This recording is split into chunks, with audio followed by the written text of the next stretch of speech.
Romanos 12, versículos de número 9, está escrito assim: o amor seja não fingido, aborrecei o mal e apegai-vos o bem, amai-vos cordialmente uns aos outros com amor fraternal, preferindo-vos em honra uns aos outros. Não sejais vagarosos no cuidado, sede fervorosos no espírito, servindo ao Senhor. Alegrai-vos na esperança, sede pacientes na tribulação, perseverai na oração. Comunicai com os santos nas suas necessidades, segui a hospitalidade. Abençoai aos que vos perseguem, abençoai e não amaldiçoeis. Alegrai-vos com os que se alegram e chorai com os que choram. Sede unânimes entre vós, não ambicioneis coisas altas, mas acomodai-vos às humildes. Não sejais sábios em vós mesmos. A ninguém torneis mal por mal, procurai as coisas honestas perante todos os homens. Se for possível, quando estiver em vós, tende paz com todos os homens. Não vos vingueis a vós mesmos, amados, mas dá lugar à ira, porque está escrito: minha é a vingança, eu recompensarei, diz o Senhor. Portanto, se teu inimigo tiver fome, dar-lhe de comer, se tiver sede, dar-lhe de beber, porque fazendo isto, amontoarás brasas de fogo sobre a sua cabeça. Não se deixe vencer do mal, mas vence o mal com o bem. Amém? Podeis assentar. Dê uma salva de palmas para Jesus com alegria. Glória a Deus, louvado é o nome do Senhor. Graças a Deus, aleluia.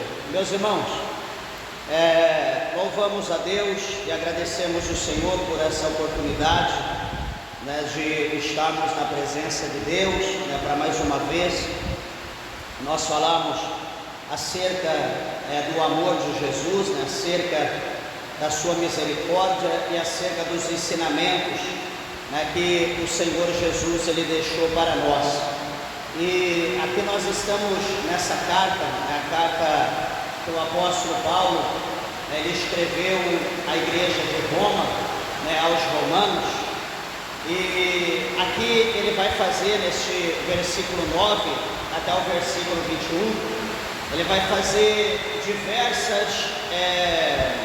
diversas aplicações e acerca do que? Acerca do amor, porque a gente falar a palavra amor, é fácil nós falarmos em amor, mas praticar o amor é que é difícil, falar em amor todo mundo fala, qualquer pessoa no mundo fala em amor, mas praticar esse ato ou a palavra amor, que é difícil para nós. E aqui o apóstolo Paulo, nesse versículo de número 19 até o 21, ele vai aqui dar para nós algumas instruções de como nós devemos aplicar o amor, como nós devemos colocar o amor em prática. E veja bem, porque um pouco mais à frente, a palavra do Senhor vai mostrar para nós que o amor, ele não deve ser um amor que venha a ser fingido, como ele diz, o amor não seja fingido, mas aborrecei o mal e apegai-vos ao bem. Então ele está dizendo aqui, primeiramente, que as pessoas podem fingir, que nós podemos fingir que nós temos amor. Ele está mostrando aqui para nós que existe então um amor fingido. Aquela pessoa que diz eu te amo, quando na verdade ele não ama nada, Ele está dizendo eu te amo, mas na verdade ele tem um interesse. Ele está dizendo eu te amo, mas por detrás disso ele está com segunda intenção.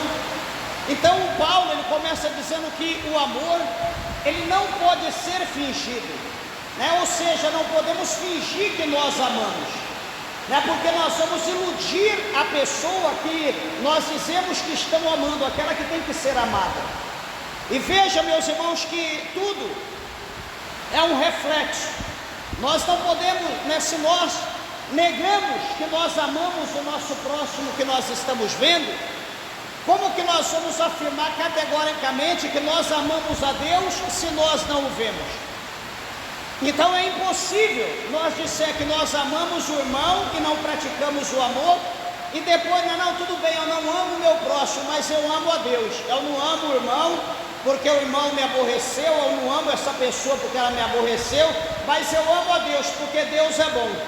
Então ele está dizendo aqui que nós vamos estar mentindo, porque se nós não amamos aquele que nós vemos, como que nós vamos amar o que nós não vemos? Então ele continua dizendo: aborrecei o mal e apegai-vos ao bem. Ele está mostrando aqui que o nosso coração, ele precisa ser transformado. O nosso coração, ele precisa ser quebrado, tem que ter um coração quebrantado. Por quê? Porque se nós dissemos que nós amamos e nós estamos fingindo, ele está dizendo que o nosso coração é mau. Ele não está dizendo aqui que o nosso coração é bom, por isso ele diz: aborrecei o mal, deixai o que é mal, tirar o que é mal do vosso coração e pegai naquilo que é bom. Achegai-vos no amor verdadeiro, no amor de Deus. No versículo de número 10, ele diz: amai-vos cordialmente uns aos outros com amor fraternal, preferindo-vos em honra uns aos outros. Olha aqui, meus irmãos, isso aqui é muito interessante, lembrando até da palavra que foi pregado segunda-feira, pela minha esposa, a missionária Márcia, e ela falava acerca da gente compadecer, como Jesus ele se compadecia, ele se colocar ali naquele mesmo sentimento daquela pessoa, a mesma coisa que a pessoa estava sentindo, a gente sentir, se colocar no lugar da pessoa. Aqui o apóstolo Paulo, ele está dizendo para nós amarmos cordialmente uns aos outros, com o amor ágape, com o amor incondicional, com o amor fraternal. E que amor que é o amor fraternal? É o amor ágape, é aquele amor fraternal, aquele amor de Deus, é aquele amor incondicional, é aquele amor que ele ama sem cobrar nada, sem exigir nada em câmbio, sem exigir nada em troca. Não, eu te amo, mas se você me der isso. Eu te amo se você comprar aquilo. Eu te amo só se você prometer isso para mim. Na verdade, meus irmãos, o amor de Deus é incondicional. Nós sabemos que Jesus, representando o amor material de Deus, provado a nós na terra, o amor de Deus, por intermédio da pessoa de Jesus. Jesus ele escolhe um traidor, Jesus ele escolhe Judas, o traidor, para que pudesse estar com ele, para ser ali um ministro que estivesse do seu lado, para que pudesse ter um cargo ali, de cuidar da salva, de cuidar das finanças da missão de Jesus. Jesus ali amou Judas como amou João, como amou Pedro, como amou Barnabé, como amou todos aqueles que ali estavam, que viria posteriormente. Jesus também amou a Judas, sabendo que Judas seria uma víbora, sabendo que Judas seria um traidor, Judas iria traí-lo. Mas independente da traição, independente de qualquer coisa, Jesus o amou. Nós olhando para a terra, o homem tão carrasco, nós olhando para a terra, um homem tão ímpio, tão duro, tão malvado, tão hipócrita, o homem tão sanguinário, tão perverso, e nós vemos que Deus, ele enviou, como diz João, que Deus, ele amou o mundo de uma maneira tão grande, que ele enviou o seu Filho unigênito, para que todos aqueles que nele crê não pereça no inferno, mas tenha vida eterna. Olha, meus irmãos, isso chama-se amor incondicional ou amor fraternal. De você saber que você vai ser apunhalado, que você vai ser traído, que você não vai ser correspondido, que as pessoas não te tratarão da mesma maneira que você os tratar, mas independente, você sabendo que não vai receber o que você dá, mas você precisa dar, nós precisamos amar. Deus, o Senhor, Ele sabia que o povo ia rejeitar o seu filho.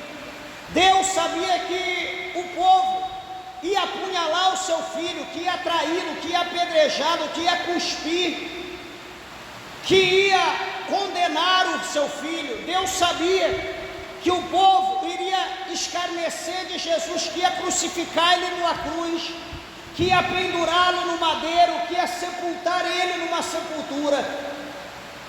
Deus sabia de tudo isso, mas o Senhor, mesmo assim, Ele deu o seu filho. Mesmo assim, Ele provou o amor. Ele diz: vocês não amam, mas eu amo, e vocês precisam me imitar, vocês precisam ser como eu. Aqueles que aceitaram meu filho, aqueles que o receber, precisa fazer como ele fez, precisa seguir os seus passos. E quantas das vezes, meus irmãos, nós dizemos: eu só vou amar se ele me amar, eu só vou amar se ela me amar, eu só vou amar se ele fizer isso por mim, eu só vou amar se ela fizer dessa maneira, da maneira que eu estou fazendo. Meus irmãos, nós não devemos agir como as pessoas agem. O apóstolo Paulo, aqui atrás, você pode até conferir, no capítulo 5, no versículo de número 5, dessa mesma carta aos Romanos 5:5, o apóstolo Paulo, ele diz na parte B que porquanto o amor de Deus está derramado em nosso coração pelo Espírito Santo que nos fora dado. Romanos 5:5. Então, ou seja, se nós temos o amor de Deus, nós precisamos praticar isso que a palavra de Deus está nos ensinando. E ele continua dizendo no versículo de número 10 aqui do capítulo 12, ele diz: vocês devem preferir honrar as pessoas mais do que a vocês mesmos, né? Ele está dizendo: preferindo-vos em honra uns aos outros. Então, ou seja, a honra que é para nós, é melhor nós honrar as pessoas. Espera aí, tem um lugar de honra aqui, vem aqui, senta no lugar de honra, ocupa o meu lugar. Olha, isso aqui é para mim, mas eu vou dar para você. Então ele está dizendo que aquilo que é honroso para nós, que é para nós, ele está dizendo primeiro para nós honrar o nosso próximo semelhante. Porque, meus irmãos, praticando isso, nós estaremos praticando a palavra de Deus, nós estaremos cumprindo a Bíblia. Quantas das vezes para nós achamos que cumprir a Bíblia, olhando para a palavra de Deus, nós achamos que cumprir a Bíblia é só não mentir, é só não adulterar, é só não prostituir, é só a mulher não vestir roupa de homem, é só o homem não vestir roupa de mulher, é só a mulher não cortar cabelo, é só o homem não andar sem camisa, é só você não assistir televisão, tá ótimo. Meus irmãos, se fosse só isso era fácil. Se fosse só as coisas visíveis, ontem mesmo, conversando com a minha esposa, né, estávamos chegando à noite, chegando em casa, e então, nós falando acerca das coisas do pecado, a gente sempre conversa muito acerca disso, e a gente comentando que tudo a questão do pecado do crente, é aquilo que a gente olha, peraí, como que ele está vestido, como que ela está vestida, ele está no vestido bem, ela está no vestido bem, amém, está na doutrina. Será que é só isso? Não, não é só isso. Nós não vemos, meus irmãos, o coração, que adianta a gente estar vestido. Veja, por exemplo, as pessoas de posse, as pessoas mais abençoadas financeiramente, são as pessoas que mais vestem bem, e na verdade são muitas das vezes os mais avarentos, né? Às vezes são as pessoas mais terríveis. Às vezes são as pessoas que mais matam, que mais faz coisas erradas, mas estão bem vestidas. Então quer dizer, só a veste em si não quer dizer que a pessoa é santo, não quer dizer que ele é santo. Isso está dentro do coração, isso não cabe, né? Eu dizia para ela que isso não cabe a mim, não cabe a você, mas o coração, o Senhor diz lá no primeiro livro de Samuel, capítulo 16, verso 7, que o coração é o único, quem conhece é Deus, nós não conhecemos. Nós só vemos aquilo que está por fora, mas como que nós vamos saber se a pessoa verdadeiramente tem o amor de Deus? Quando nós começarmos a praticar aquilo que a Bíblia manda, por exemplo, praticar o amor. Quando nós começamos a honrar as pessoas, quando nós começamos a colocar no lugar das pessoas, quando nós começamos a sentir o que as pessoas sentem, quando nós começamos a nos compadecer e estender a mão, quando nós começamos a olhar para as pessoas e ver que não é só nós que temos problema, não é só nós que estamos passando dificuldade, porque todo mundo tem problema, todo mundo passa por dificuldade.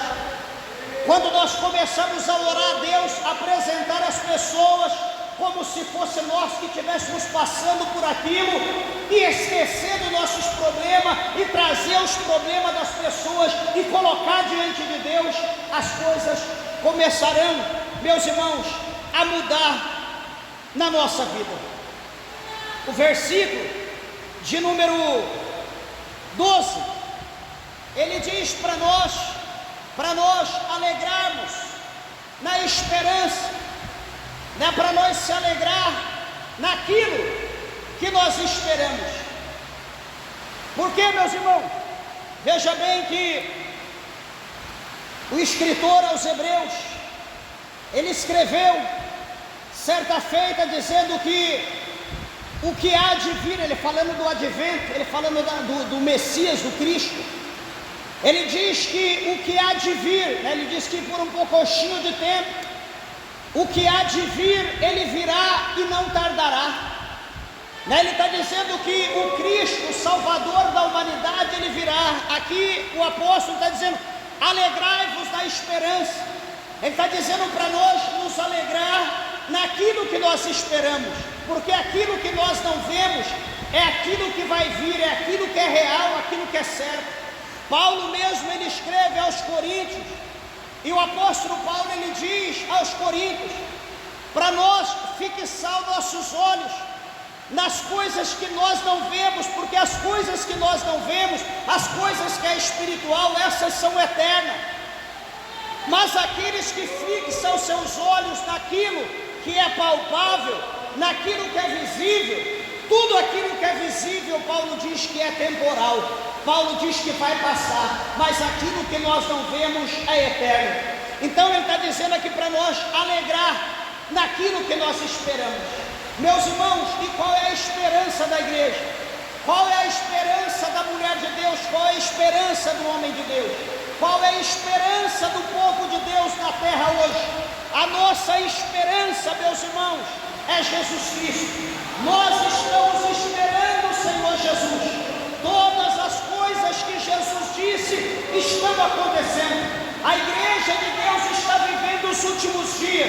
A igreja de Deus está vivendo os últimos momentos na terra. Nós precisamos estar prontos, nós precisamos estar preparados, porque daqui a pouco a trombeta do arcanjo Miguel vai tocar.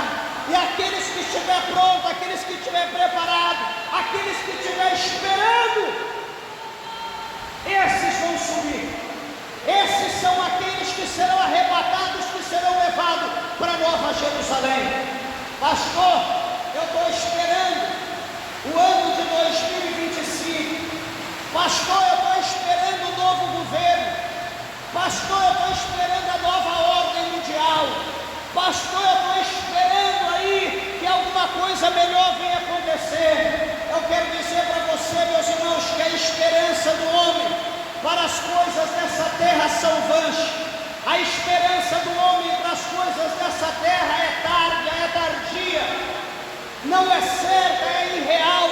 Mas aqueles que esperam em Deus, aqueles que esperam no Senhor, aqueles que esperam pelos céus, Labassuri canta Labaia, esperam o que é certo,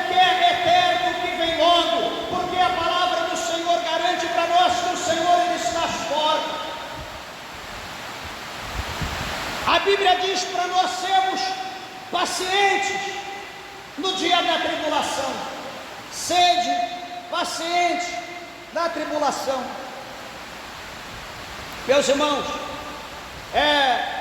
o Senhor Jesus Cristo, Ele diz para nós que nós precisamos de paciência. Eu sempre falo para os irmãos, sempre disse que a paciência era uma virtude e que nós precisamos ter essa paciência. E nós só vamos ter paciência, só vamos conseguir ter paciência, saber esperar, quando nós tivermos uma vida de oração contínua. Por que eu estou dizendo isso? Porque o salmista, ele estava passando por um momento muito difícil. Ele estava passando por um processo, por uma prova, por uma dificuldade, por um vale muito grande. Mas lá nos Salmos de número 40, o salmista, ele escreveu bem assim no verso de número 1. Salmos 40, verso 1, ele diz: esperei com paciência no Senhor, e o Senhor se inclinou para mim e ouviu o meu clamor. Veja que a Bíblia mostra para nós que o salmista, ele encontra a paciência em Deus. Por quê? Porque em meio à prova, meus irmãos, a coisa mais difícil que tem é a gente conseguir paz, é a gente conseguir paciência no momento de tribulação, no momento de aflição, no momento de angústia, no momento de problemas. Geralmente a gente quer agir no momento, geralmente a gente quer fazer aquilo que não dá para fazer, a gente não mede esforço, a gente não pensa, a gente não raciocina, a gente quer solucionar o problema. E o salmista, no Salmos 40, não sei o que ele estava passando, mas o momento era difícil, porque o verso de número 2 vai mostrar para nós que ele estava no charco de lodo, ele estava no lamaçal, ele estava vivendo uma situação destrutiva. Mas como que ele conseguiu ter paciência naquele momento de tribulação, naquele momento de aflição, de angústia que ele estava vivendo, aquele momento de sofrimento? Como? Orando. Então o Senhor se inclinou para mim e ouviu a minha oração. A oração então acalma o coração tribuloso, a alma então acalma o coração angustiado, a oração acalma o coração preocupado, a oração acalma o coração desorientado, a oração acalma o coração perverso. É por isso que nós precisamos ter vida contínua de oração, porque quando nós temos uma vida contínua de oração, meus irmãos, nós não entramos em desespero. Nós podemos ver um problema, a dificuldade, como o próprio Cristo, lá no monte, no Getsemane, quando Jesus estava ali no Monte das Oliveiras orando, quando ali o seu suor era como grandes gotas de sangue, porque ele estava passando um momento angustiante, um momento de tribulação espiritual muito grande, porque ali ele estava vendo o amanhã, ele estava vendo o que ele ia passar, ele estava vendo ali os açoites, as pedras, ele estava vendo ali a cruz, ele estava vendo ali os pregos sendo cravados na sua mão, ele sendo levantado naquela cruz, ele estava sentindo o sofrimento, mas ele não reteve, ele não fugiu do seu objetivo, da sua responsabilidade, do seu compromisso, daquilo pelo qual ele foi enviado. Jesus, ele continuou orando ali e dizendo: Pai,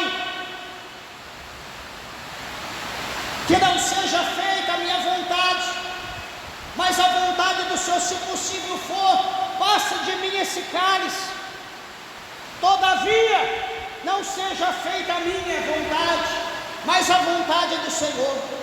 Veja, ele está mostrando para Deus que o sofrimento ia ser intenso, ia ser um processo de tribulação muito grande, a agonia ia ser grande, o sofrimento ia ser grande.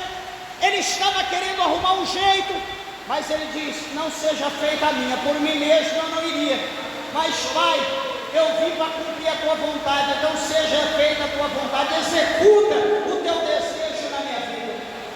Meus irmãos, até na hora da tribulação, na hora daquela angústia que o suor de Cristo era grandes gotas de sangue, o que acontece?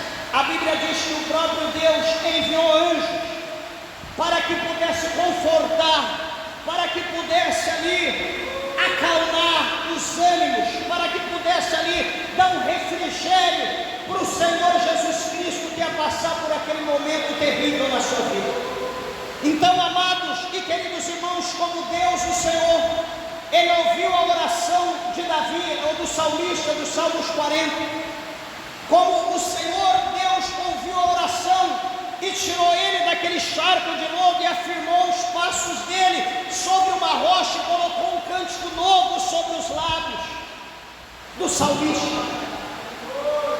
Assim também, meus irmãos, se nós sermos pacientes no momento da tribulação, nós vamos alcançar da parte de Deus, nós vamos alcançar o refrigério, porque o Senhor não nos deixa na prova. O Senhor nos coloca na prova para sermos provados, para adquirirmos experiência, para adquirirmos maturidade, para crescermos espiritualmente, para passarmos de uma nova fase, para poder cumprir as responsabilidades que nos cabe dada por Deus. Então, quando Deus nos coloca na prova, Deus também Ele caminha conosco na prova. Olha o que aconteceu com Sadraque, Mesaque e Abednego. Eles foram fiel a Deus, eles não negaram a Deus, não, eles preferiram ser lançado no forno de fogo, aquecido 7 vezes mais, preferiram do que negar a Deus. O que aconteceu? Foram amarrados de mãos e pés, foram lançados dentro do forno de fogo. O que aconteceu, meus irmãos? Deus o abandonou? Não, eles foram fiel a Deus, foram fiel, eles não negaram, não. Então o Senhor também não nos negou, o Senhor não nos abandonou, e a Bíblia diz que o Senhor caminhava com eles dentro do forno de fogo ardente.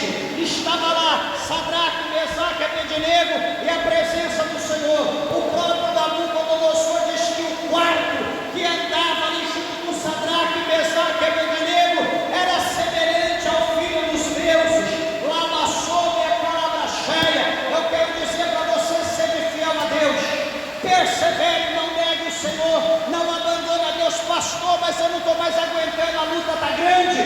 Continue de joelho, continue paciente, continue firme na tribulação, continue confiando, por mais que você vá afundar no mar da vida como Pedro afundou, mas Pedro gritou por socorro, Jesus me socorre, Jesus estendeu a mão, Jesus pegou Pedro no colo e colocou Pedro no barco. Então Jesus deu a ordem para o mar, Jesus deu a ordem para o vento, e ali houve uma grande bonança, uma grande paz. Eu digo aos irmãos, confie em Deus, sede paciente, descanse no Senhor, porque Deus é o mesmo, Ele não muda. Ele continua dizendo a parte C do versículo 12, ele diz: perseverai na oração. Meus amados e queridos irmãos, ele está mostrando aqui para nós, Paulo está dizendo que a oração, ela precisa ser algo habitual. A oração precisa ser algo rotineiro na vida do homem, na vida da mulher, na vida do crente, na vida da igreja de Deus. A oração não é só quando nós entramos aqui na casa do Senhor. Vamos fazer Deus, Pai, abençoa da vitória, amém. Isso não é oração, meus irmãos. A oração é quando nós dobramos o nosso joelho, a nossa oração, quando nós rasgamos o nosso coração diante de Deus. A nossa oração é quando nós desligamos de quem está à direita, à esquerda, na frente, atrás. A oração é quando nós trancamos a porta do nosso quarto. A oração é quando nós entramos na presença de Deus, dobramos o nosso joelho, colocamos o nosso rosto no pó. Nós nos desligamos dos problemas, da dor, da dívida, da tribulação, da perturbação. e nós então ligamos o nosso pensamento direto, nós entramos no céu, nós desligamos aqui da terra, desligamos a nossa carne, e agora nós ligamos no céu. Agora o nosso negócio é com Deus, agora o nosso negócio é com os céus, agora nós desligamos da terra. Senhor, agora é eu e o Senhor, agora é eu e os céus. Pai, dá agora atenção e vamos conversar. Eu preciso falar contigo e vamos falar com Deus. Vamos agora conversar com o Senhor, vamos rasgar, como diz a Bíblia, o nosso coração diante de Deus e não as nossas vestes. Vamos expor tudo aquilo que está dentro do nosso coração a Deus. Vamos falar com o Senhor, porque a Bíblia diz que o nosso Deus que está no secreto, o nosso Deus que está em oculto, Ele nos ouvirá e Ele nos responderá no momento oportuno. Pastor, mas eu já estou orando, pastor, não estou vendo o resultado. Meus irmãos, atentai-vos para a primeira carta do apóstolo São Paulo aos Tessalonicenses, 1 Tessalonicenses, capítulo 5, versículo 17. O apóstolo São Paulo escreveu bem assim, 3 palavrinhas apenas no verso 17: orai sem cessar. Ele diz para nós termos uma vida contínua, orar em todo tempo. Estou andando na rua sozinho, estou aqui, Deus, me guarda os meus passos, me livra do inimigo que está na frente, me livra no cruzamento do inimigo à direita, à esquerda. Senhor, me livra do inimigo que está atrás. Meu Deus, me livra do homem salteador, me livra, Senhor, do ladrão, me livra do bandido. Senhor, me livra de tomar um golpe ali naquele comércio. Deus, me livra de perder o meu dinheiro tão suado que o Senhor tem me dado. Senhor, guarda a minha esposa em casa. Deus, guarda o meu filho. Senhor, abençoa o meu propósito, abençoa o meu projeto. Eu estou dirigindo, Senhor, me guarda na estrada, me livra nessa curva. Deus, me guarda nessa descida, me livra nessa subida. Guarda o meu carro, Senhor, de quebrar a barra de direção, de estourar o pneu. Meu Deus, me livra aí, Senhor, de um caminhão sem freio. Meus irmãos, em todo tempo nós podemos estar orando ao Senhor. Por isso que Paulo diz: orai sem cessar. E aqui diz o apóstolo: perseverai na oração. Isso mostra que o crente ele precisa estar em oração contínua. Louvado seja o nome do Senhor. Jesus, ele falou sobre isso para nós ali no capítulo 18 de Lucas, né? Lucas 18, a partir do verso 1, o Senhor Jesus ele escreveu, né? Aliás, o Senhor Jesus ele falou, o apóstolo Lucas escreveu, o doutor Lucas escreveu dizendo, né, o que Jesus havia dito sobre o dever, né, de orar sempre, continuamente, nunca desfalecer, né? A gente sempre lembra isso. Por quê? Porque os discípulos, eles achavam que eles estavam passando por um problema, por uma situação. A multidão achava que estava passando por um processo, era só orar a Deus, dar vitória ali naquilo e pronto, amém, já orei. Não, Jesus ele diz que a oração ela precisa ser contínua, nós não podemos parar. Ele diz que nós temos que orar sempre e nunca desfalecer. Ele diz nunca desfalecer. Aí o que Jesus vai falar? Jesus vai falar: olha, havia uma cidade, olha, naquela cidade havia um juiz, naquela cidade havia uma mulher viúva, porém o juiz daquela cidade era um juiz de coração muito duro, era um juiz que não respeitava nenhum tipo de pessoa, nenhum homem, era um juiz que não temia Deus, ele era muito duro, ele era áspero. Porém havia uma mulher que precisava que fosse feita justiça contra o seu adversário. Aquela mulher batia na porta daquele juiz, aquela mulher dizia: Senhor juiz, faça justiça contra o meu adversário. O juiz nem aí para ela. E a mulher desistiu, ela foi reprovada de primeira, então ela deixou, ela falou: paciência, né? O juiz não fez justiça, tudo bem, fazer o que? Eu vou ficar quieta, eu vou aceitar. Não, meus irmãos, Jesus disse que ela continuou. Jesus disse que ela continuou batendo. Ela continuou batendo e implorando, dizendo: Senhor juiz, faça justiça contra o meu adversário. Senhor juiz, faça justiça contra o meu adversário. Aquela mulher, ela perseverou. A Bíblia não mostra quanto tempo, mas a Bíblia diz que a perseverança é uma ação contínua, é um ato continuado, sem interrupção. Ela continuou batendo, pedindo. E a Bíblia vai dizer para nós que então aquele juiz, por intermédio de Jesus diz: vocês, olha o que o juiz vai fazer. O juiz disse: olha, já que eu não temo a Deus, já que eu não respeito homem nenhum, peraí, eu vou fazer justiça para essa mulher, para que ela não venha e me importune mais. Aí Jesus disse: vocês viram o que o iníquo juiz ele fez? Vocês viram um juiz de coração duro, um juiz iníquo, um juiz que não respeita ninguém, que não teme a Deus? Você viu que pela perseverança daquela mulher, ele atendeu ela, ele fez justiça por ela? Aí Jesus vai dizer: quanto mais o vosso Pai Celestial, Ele não fará justiça aos seus filhos e filhas, que clamam a Ele de dia e de noite? Então Jesus está mostrando o quê? Que aquela mulher, talvez ela clamava só de dia, ela batia só de dia: Senhor juiz, faça justiça contra o meu adversário. Todo dia ela ia lá bater.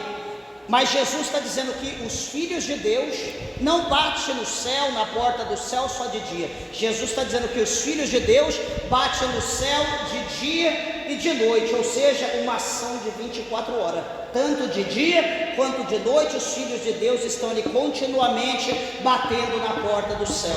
Continuamente os filhos de Deus estão orando, buscando, pedindo, clamando ao Senhor para que Ele venha atender. Então, meus irmãos, nunca cesse, nunca pare de orar.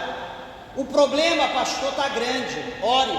Pastor, eu não sei mais o que fazer. Eu sei o que? Ore. Pastor, eu quero um conselho, me ajuda nessa situação. Que é meu conselho? Quero. Continue orando. Nós só vamos vencer qualquer tipo de problema, não importa o que seja. É legião de demônio, é um demônio só, é uma dor no dedo, é uma gripe, é uma febre, é um câncer, é o que for, nós só vamos vencer na oração. Na conversa, no bafo de boca, ninguém vence nada, mas de joelho no chão. É aquilo que Jeremias falou em Lamentação. Jeremias disse: coloque ou ponha a tua cara no pó, quem sabe a esperança.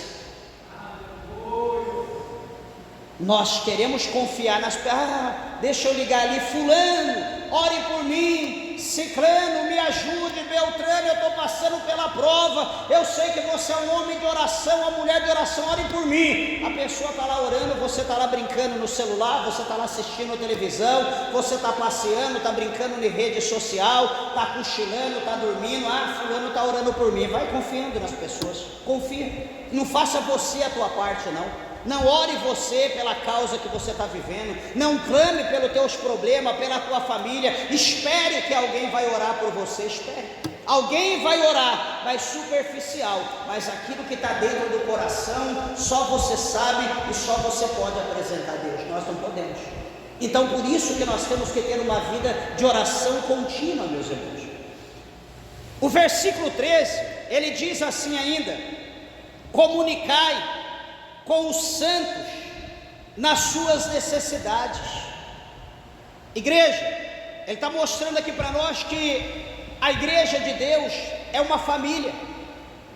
A nossa família está aqui, a igreja de Deus. Então se eu tenho um problema, ele está dizendo: comunicai com os santos a tua necessidade.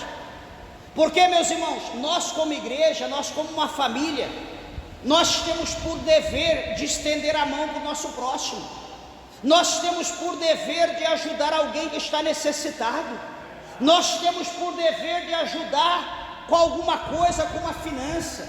Nós temos por necessidade de dar uma cesta básica. Nós temos por necessidade de ajudar a pessoa a pagar uma conta, de fazer uma despesa. É nosso dever como igreja. Por isso que ele está dizendo aqui, veja, versículo 13 do capítulo 12 de Romanos: comunicai com os santos nas suas necessidades. Peraí, nós somos uma família, somos abençoados por Deus. compartilhamos aqui da mesma carne de Cristo, do mesmo sangue de Cristo, vivemos da mesma comunhão, no mesmo ambiente, somos filhos do mesmo Pai, temos a mesma promessa.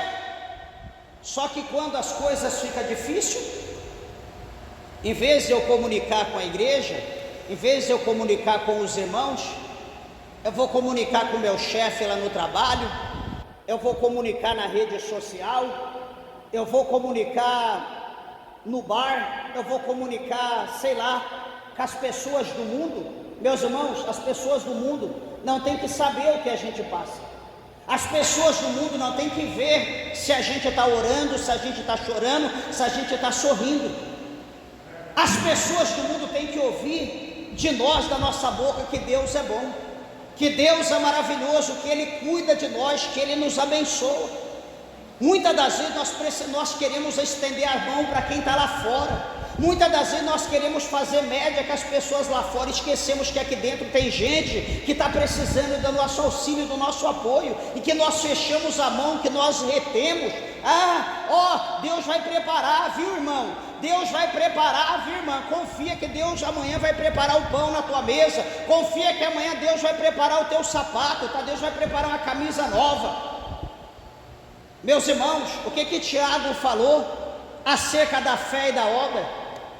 Olha, se você que é crente, está vendo o teu irmão que necessita, o teu irmão está nu, está despido, e você diz para o teu irmão: olha, irmão, pode ir, eu sei que você tem fé, lá na frente você vai alcançar alguém que vai te dar de comer, que vai te vestir, que vai te abençoar. Pode ir, você tem fé, vai lá, eu estou lançando uma palavra profética. Deus vai usar alguém para te abençoar, para te vestir, para te dar o que comer. Meus irmãos, se eu, sendo irmão desse, se eu não estender a minha mão, se eu não ajudá-lo, que hipocrisia é essa? Eu creio que Deus vai preparar, mas por que eu não posso ser usado por Deus para abençoar essa pessoa?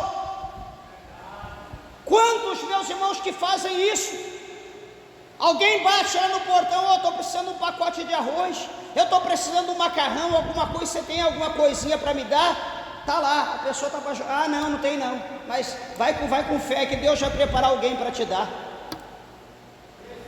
Já pensou, Deus envia lá um bicho, entra no teu pacote de arroz, de feijão que você tiver lá na despensa e destrói tudo, da noite para o dia, porque você diz que não tem, você não vai ter mesmo, porque o bicho vai destruir. Queridos irmãos, olha, comunicai com o santo nas suas necessidades, e não só naquilo que é material, não só aquilo que necessita, mas ele diz também no versículo 13, ele diz: seguir a hospitalidade. O que é seguir a hospitalidade, meus irmãos? É abrir a porta, para alguém que precisa tomar um banho, alguém que precisa comer um prato com comida, alguém que precisa beber um copo com água, hospedar alguém não vou hospedar ninguém na minha casa não. Peraí, lá em Hebreus, no capítulo 13, a Bíblia diz para nós praticar a hospitalidade, porque no passado, lá atrás, no tempo passado, ele diz que muitas pessoas hospedaram anjo, praticando a hospitalidade, abrindo a porta, eles hospedaram anjo na sua casa. E quantos de nós que não queremos abrir a porta porque nós temos medo, conhecendo, nós não queremos abrir porta? Mas é que a pessoa é assim, é assada, é cozido, não importa. Nós precisamos demonstrar o amor de Deus, nós precisamos ser gentil, nós precisamos cumprir a palavra de Deus, porque se nós formos olhar, se a pessoa é cascuda, se a pessoa é negra, é branca, se a pessoa é rica ou pobre, magra ou gorda, se nós formos olhar para isso, nós nunca vamos praticar a palavra de Deus, porque são poucas as pessoas que nos agradam, são poucas as pessoas que são gentis aos nossos olhos. O versículo 14 diz assim: abençoai aos que vos perseguem, abençoai e não os amaldiçoais. Isso aqui é uma palavra que só quem é crente que consegue praticar isso aqui. Tem um calo ali no teu pé, você vai olhar para aquele calo e vai dizer: eu quero que você morra. Você olha para aquele calo no teu pé e a tua vontade é acabar com ele. Por quê? Porque está te machucando. Mas o que Paulo está dizendo aqui? Abençoai os que vos perseguem, abençoai, não amaldiçoeis. Isso aqui, meus irmãos, é algo muito interessante. Esses ensinamentos aqui, essas diversas aplicações do amor, isso aqui só consegue colocar isso aqui em prática quem verdadeiramente é crente. Não é quem está vestido de crente, mas é quem é crente, é quem tem um novo coração, é quem tem o amor de Cristo na sua vida. Porque só quem é vestido de crente não pratica isso aqui, não consegue. Ele não consegue olhar para as pessoas. Opa, aquele ali falou de mim. Não, mas eu te perdoo. Não, ah, você falou de mim? Eu também vou falar de você. Você pisou no meu pé? Espera aí que eu vou colocar um sapato, bico de ferro e vou pisar no teu também. Ah, você bateu no meu carro? Espera aí, eu vou tombar o teu carro. Assim é a nossa vontade. Jesus, o Senhor, Ele diz para nós não pagarmos o mal com o mal, mas para nós pagarmos o mal com o bem. Assim nós vamos demonstrar o amor de Cristo, nós vamos demonstrar que nós somos filhos de Cristo, discípulos de Cristo. Então são essas atitudes, meus irmãos. Ser crente é ser diferente. As nossas atitudes, elas precisam ser diferenciadas das atitudes do mundo. As pessoas estão querendo o nosso mal. Senhor, converta. Senhor, faz a obra, é uma alma. Senhor, eu amo aquela pessoa em Cristo. Senhor, faz um milagre na vida dele, faz um milagre na vida dela. Será que é difícil, meus irmãos, a gente praticar o amor? Ah, pastor, mas eu não vou receber nada em troca daquela... Mas quem diz que o amor, para praticar o amor, a gente precisa receber alguma coisa em troca? Nós temos que fazer a nossa parte. Jesus, ele fez o que ele fez. O que o povo fez com ele? Apedrejou, cuspiu, bateu, crucificou ele, colocou ele numa cruz. Mas nem por isso Jesus deixou de amar. Quando ele foi dar o seu último suspiro, ele disse: Pai, perdoa eles não sabem o que faz. Será que nós somos tão sábios que nós entendemos tudo, o pensamento de todo mundo, e somos melhor do que Jesus? Ah, Jesus não sabia, mas eu sei. Será que nós somos assim melhor do que ele? Jesus perdoou, por que nós não podemos perdoar?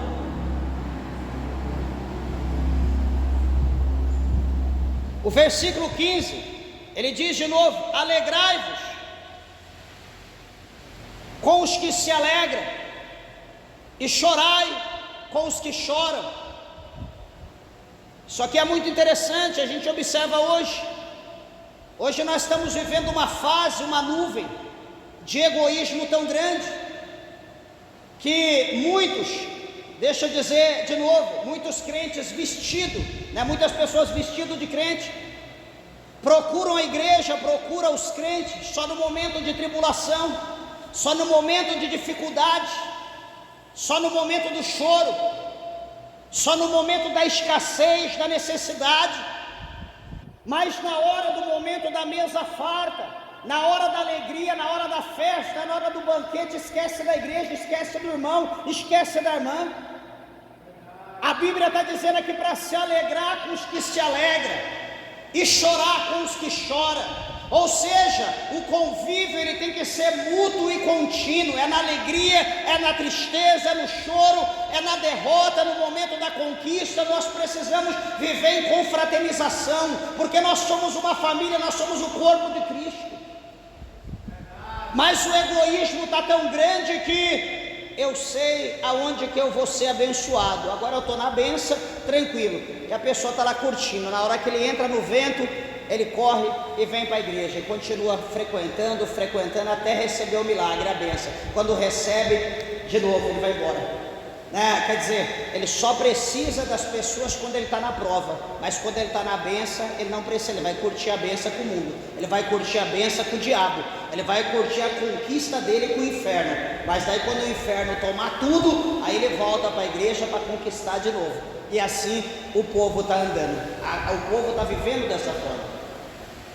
Outra coisa, ele diz aqui para nós, no versículo 17: a ninguém torneis mal por mal, procurai as coisas honestas perante todos os homens.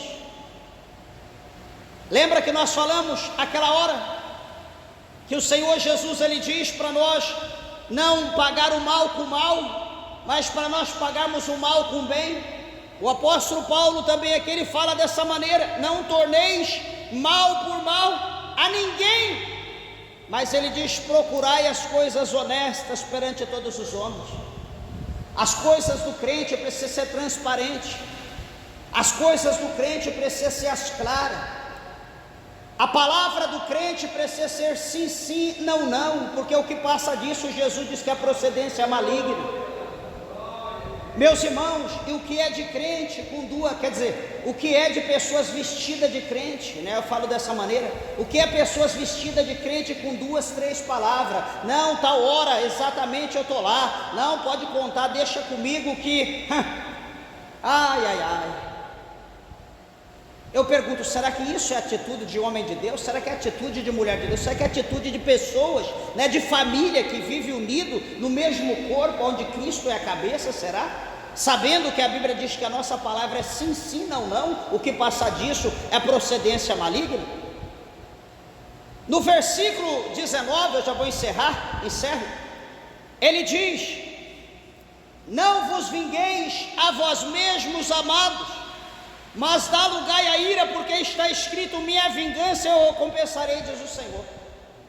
Aqui o apóstolo Paulo está dizendo para nós que, independente da circunstância, independente das coisas que vierem nos acontecer, para nós não agir com as nossas próprias mãos, para nós não procurarmos fazer justiça, para nós não vingar nós mesmos, mas ele está dizendo o que? Para nós darmos lugar à ira, não a nossa ira, mas para nós darmos lugar à ira de Deus, porque o Senhor está dizendo: minha é a vingança e eu recompensarei, diz o Senhor. Então, independente do que vier, o que acontecer na tua vida, nunca haja por instinto próprio, nunca haja ao sentir, eu vou fazer isso, peraí, porque se eu não fizer agora eu não faço mais.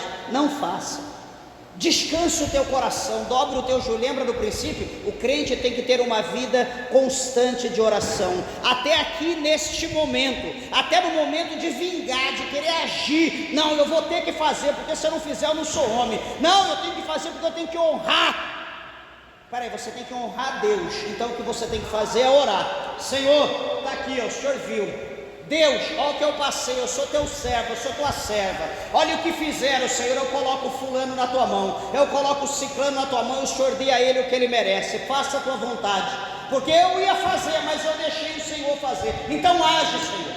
O Senhor diz que a vingança é dele. Então descansa o teu coração, porque na hora, no momento certo, Deus, o Senhor, ele fará o que tiver que ser feito. Amém, meus irmãos?